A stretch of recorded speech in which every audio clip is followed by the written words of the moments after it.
Assalamualaikum Ananda. Waalaikumsalam, Bu. Sekarang kita belajar IPA kan? Iya, Bu.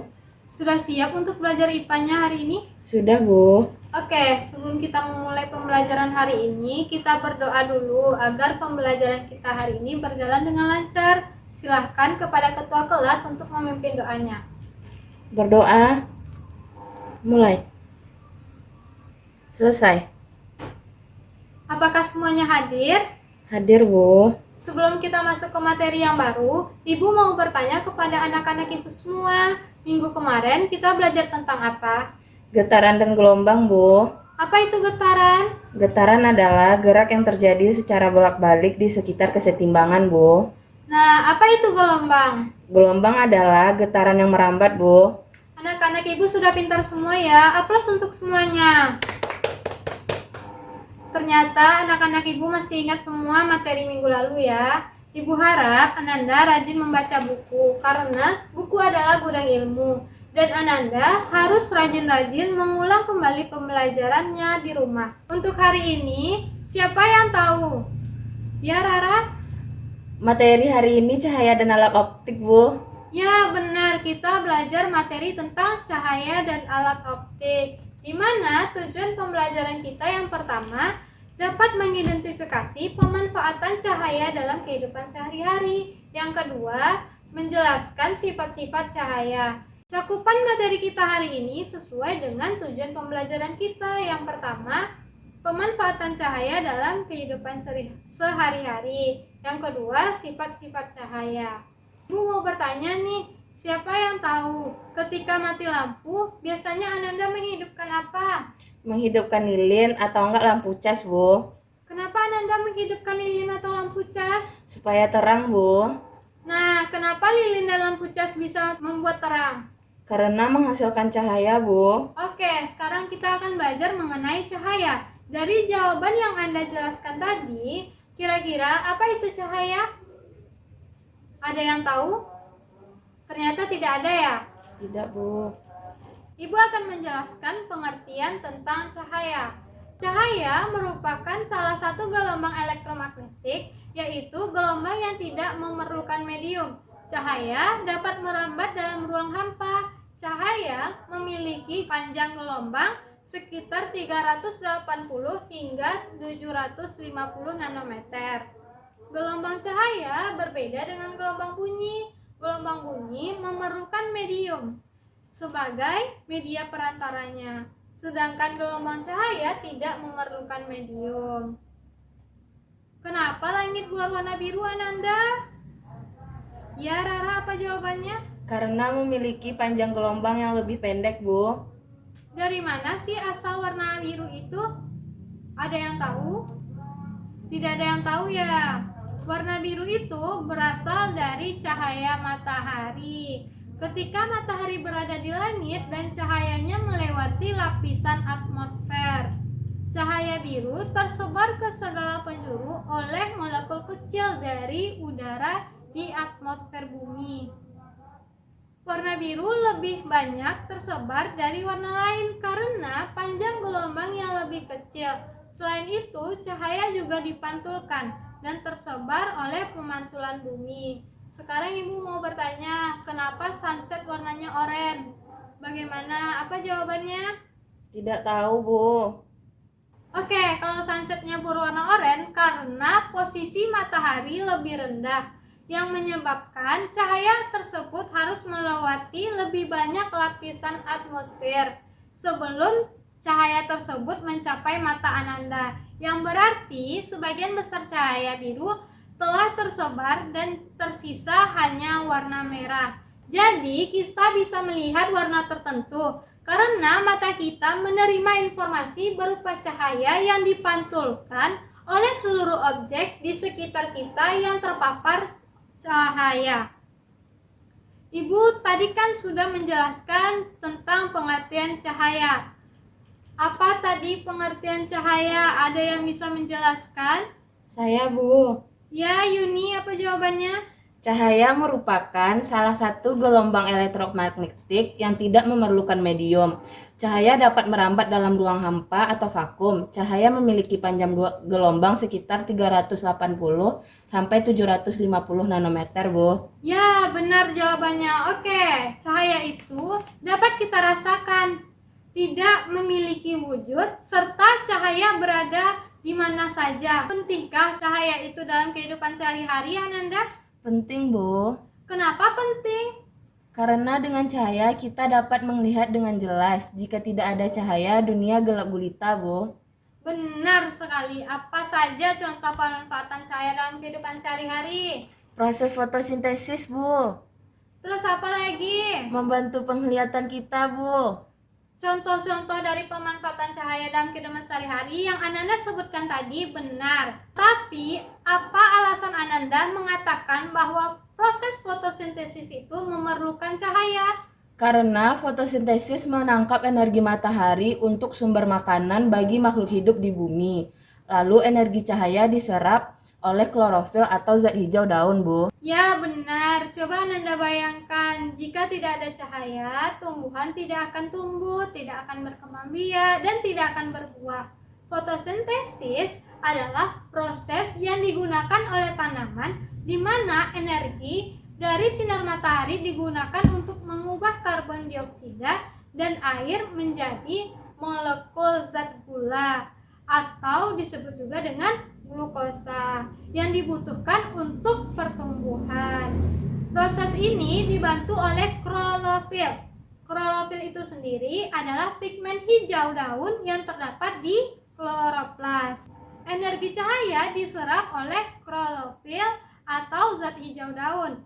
Oksigen juga diproduksi sebagai produk sampingan fotosintesis. Itulah tumbuhan memerlukan cahaya.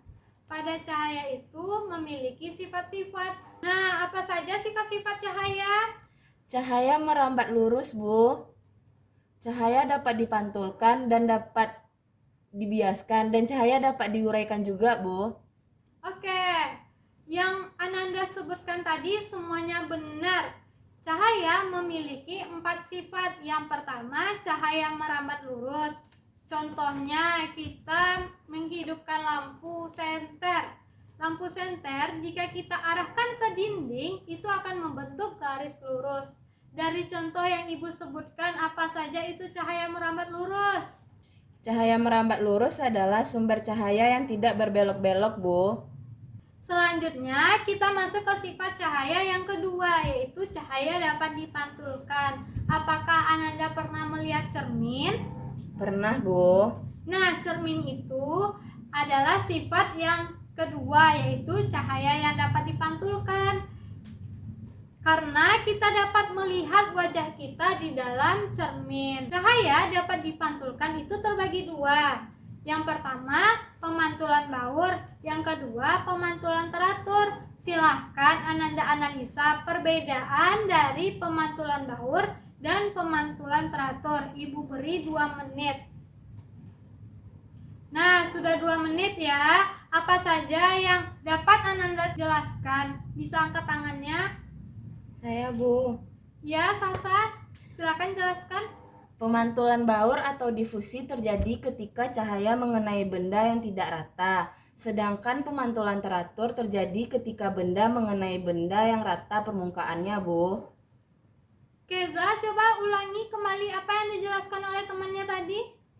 Pemantulan baur atau difusi terjadi ketika cahaya mengenai benda yang tidak rata. Sedangkan pemantulan teratur terjadi ketika benda mengenai benda yang rata permukaannya, Bu. Oke, teman Ananda menjawab benar. Selanjutnya kita beralih ke sifat yang ketiga adalah cahaya yang dapat dibiaskan. Ternyata dapat berbelok dengan sudut tertentu ketika menembus zat yang kerapatannya berbeda atau zat yang wujudnya berbeda. Arah belokan cahaya dibiaskan biasanya diperkirakan mendekati atau menjauhi garis normal. Minggu lalu, Ibu telah menugaskan Ananda untuk melakukan percobaan sederhana di rumah. Apakah sudah dilakukan? Sudah, Bu. Dari percobaan tersebut, apa yang terjadi pada sendoknya? Seolah-olah sendoknya terlihat patah, Bu. Bagaimana sendok yang dimasukkan ke dalam air itu seolah-olah terlihat patah? Silahkan Ananda diskusikan dengan teman sebangkunya. Ibu akan beri waktu 3 menit. Baiklah, waktunya sudah habis. Siapa yang bisa menjelaskan? Tidak ada yang mengangkat tangan. Ibu akan tunjuk ya siapa saja orangnya. Keza, silakan jelaskan hasil diskusinya. Sendok yang seolah-olah patah itu terjadi karena air dan udara memiliki indeks bias yang berbeda, Bu. Apa ada pendapat lain? Ya, kepada Sasa disilahkan. Air dan udara memiliki kerapan yang berbeda, Bu. Oleh karena itu kita melihat seolah-olah sendoknya patah. Ada lagi yang ingin menambahkan? Ternyata tidak ada ya. Semua yang dikatakan teman Ananda itu benar. Pada proses sendok yang dimasukkan ke dalam air, sendok seolah-olah patah. Karena cahaya atau sinar datang dari medium yang kerapatannya lebih padat ke medium yang lebih renggang. Saat itu terjadi, cahaya dibiaskan mendekati garis normal. Cahaya tidak lurus mengikuti garis normal. Nah, selanjutnya kita masuk ke sifat cahaya yang keempat, yaitu cahaya yang dapat diuraikan. Penguraian cahaya dapat disebut dengan istilah dispersi cahaya. Salah satu contoh alaminya adalah peristiwa terbentuknya pelangi. Siapa yang tahu kenapa proses terbentuknya pelangi termasuk contoh alami dari cahaya yang dapat diuraikan? Saya, Bu. Ya, Rara, apa jawabannya? Karena pelangi terdiri dari 7 warna adalah Magiku Hibiniu. Awalnya berasal dari satu warna, yaitu warna putih dari cahaya matahari. Apa yang dihasilkan matahari ini kemudian dibiaskan oleh titik air hujan dan terurai menjadi 7 warna pelangi. Ada pendapat yang lain? Ternyata tidak ada. Apakah semua setuju dengan pendapat Rara? Setuju, Bu.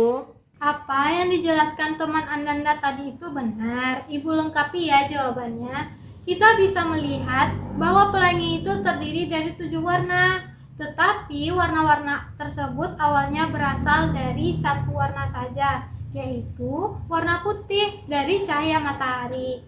Apa yang dihasilkan matahari itu kemudian dibiaskan oleh titik air hujan, sehingga terurai menjadi 7 warna pelangi. Cahaya putih dari cahaya matahari disebut sebagai sinar polikromatik. Sinar polikromatik adalah sinar yang tersusun dari berbagai spektrum cahaya. Karena itu, ketika diuraikan, kita dapat melihat berbagai warna penyusunnya, seperti pelangi. Sementara itu, warna yang tidak bisa diuraikan disebut dengan cahaya monokromatik. Setiap spektrum warna ini akan mengalami pembiasan dengan sudut bias yang berbeda-beda, tergantung dari panjang gelombang setiap warna tersebut. Pembelokan cahaya di antara warna-warna tersebutlah yang kita namakan sebagai peristiwa dispersi. Itulah sifat-sifat cahaya yang harus Ananda pahami. Sekian penjelasan materi Ibu. Sebelum kita menutup materi hari ini, siapa yang tahu manfaat kita mempelajari materi ini? Saya, Bu. Ya, Rara, kepada Rara, apa manfaatnya? Manfaatnya, dengan adanya cahaya, kita dapat melihat indahnya ciptaan Tuhan. Mulai dari wajah teman-teman kita, berbagai jenis bunga dan hewan, pemandangan alam, atau lukisan yang dibuat oleh seorang seniman, Bu. Oke, Ibu akan memperjelas sedikit apa manfaat kita mempelajari materi hari ini. Manfaatnya adalah kita lebih banyak bersyukur kepada Allah. Coba Anda bayangkan jika tidak ada cahaya, kita hanya akan mengalami kegelapan selama kita hidup dan tidak dapat melihat indahnya ciptaan Tuhan. Kita wajib bersyukur kepada Tuhan atas karunia cahaya yang diberikan kepada kita. Di dalam kehidupan sehari-hari, manusia tidak terlepas dari peran cahaya, karena cahaya dapat membantu manusia untuk melihat, meskipun manusia mempunyai sepasang mata. Namun, jika tidak ada cahaya, maka objek tidak akan bisa terlihat dengan jelas. Kesimpulan hari ini, pemanfaatan cahaya dalam kehidupan sehari-hari yaitu pada proses fotosintesis dan membantu pada penglihatan kita. Sifat-sifat cahaya ada 4. Yang pertama, cahaya merambat lurus, cahaya dapat dipantulkan, cahaya dapat dibiaskan, dan cahaya dapat diuraikan.